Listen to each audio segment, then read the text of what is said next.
Assalamualaikum warahmatullahi wabarakatuh. Bertemu lagi dengan saya, Fitri Indriani. Kali ini kita akan membahas terkait dengan isu gender pada pendidikan dasar sebagai bahan diskusi sesi 6 mata kuliah studi komparatif pendidikan dasar dengan kode MPDR 5302. Dalam sesi diskusi kali ini, kita akan membahas terkait dengan isu gender dalam pendidikan dasar. Perbincangan terkait dengan kesetaraan laki-laki dan perempuan masih menjadi topik yang menarik untuk dibahas. Meskipun secara teoritis, kesamaan hak antara laki-laki dan perempuan telah disepakati bersama, namun dalam implementasinya masih dihadapkan dengan berbagai tantangan. Di antaranya, stereotip bahwa laki-laki pasti lebih berkuasa dibandingkan dengan perempuan.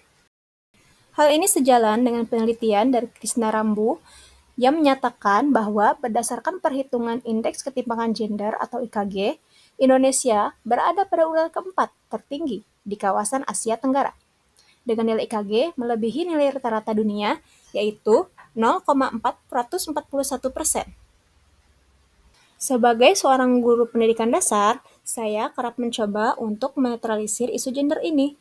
Di antaranya, yang pertama, dengan memberikan kesempatan yang sama bagi semua siswa untuk mengambil peran dalam kegiatan di kelas, seperti ketika pemilihan ketua kelas dan perangkat organisasi kelas. Saya selalu memberikan arahan kepada anak didik saya dalam proses pemilihan ketua kelas dan perangkatnya agar berfokus pada kemampuan setiap anggota kelas, bukan karena unsur gender, kedekatan, apalagi paksaan. Dalam proses pembelajaran, saya lebih berfokus pada minat, bakat, dan gaya belajar masing-masing siswa tanpa mengaitkannya dengan ekspektasi gender tertentu. Seperti pada saat saya memberikan dorongan yang sama bagi para siswa untuk dapat berbicara di depan kelas dan berpartisipasi dalam semua jenis kegiatan tanpa membedakan jenis kelamin.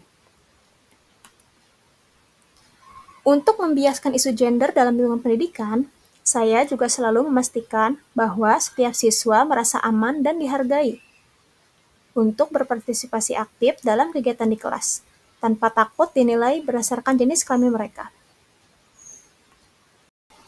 Strategi yang pernah saya terapkan untuk mempromosikan kesetaraan gender, mengidentifikasi potensi diskriminasi gender, dan mengajarkan siswa tentang pentingnya menghormati perbedaan dan merangkul keragaman dalam konteks pendidikan dasar antara lain. Yang pertama, saya membuat kesepakatan kelas tentang saling menghormati dan menghargai sesama teman.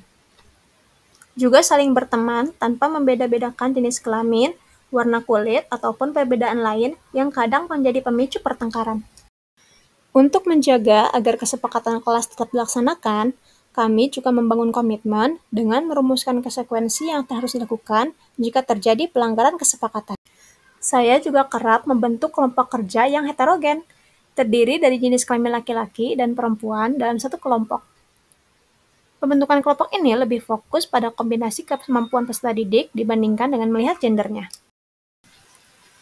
Dalam implementasi promosi kesetaraan gender, saya kerap menghadapi tantangan berupa kesenjangan antara pembiasaan di sekolah negeri tempat saya mengajar dengan kebiasaan di sekolah agama atau pondok pesantren yang juga diikuti oleh banyak siswa di daerah saya. Di pondok pesantren Salafi misalnya, diajarkan bahwa laki-laki dan perempuan harus belajar secara terpisah. Sementara di sekolah negeri, kami menerapkan sistem kelas campuran dan seringkali menggabungkan siswa laki-laki dan perempuan dalam kelompok-kelompok kecil. Untuk menghadapi tantangan tersebut, saya memberikan pemahaman kepada para siswa bahwa pencampuran kelompok tersebut dimaksudkan agar para siswa dapat berkolaborasi dan bekerja sama dengan berbagai pihak, bukan untuk menjurus ke arah ketidakbaikan. Saya pun kerap berkomunikasi dengan para orang tua dan wali murid yang beberapa di antaranya juga merupakan guru di pondok pesantren tersebut. Mereka pun pada umumnya memahami dan mendukung setiap kegiatan di sekolah negeri karena kedua lembaga pendidikan tersebut pada dasarnya bertujuan yang sama, yakni menjadikan para siswa berakhlak baik, berkarakter, dan mampu bertanggung jawab di setiap aspek kehidupan.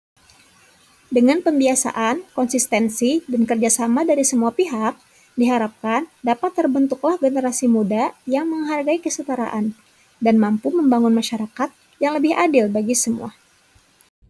Demikian yang bisa saya sampaikan. Terima kasih atas perhatiannya. Wassalamualaikum warahmatullahi wabarakatuh.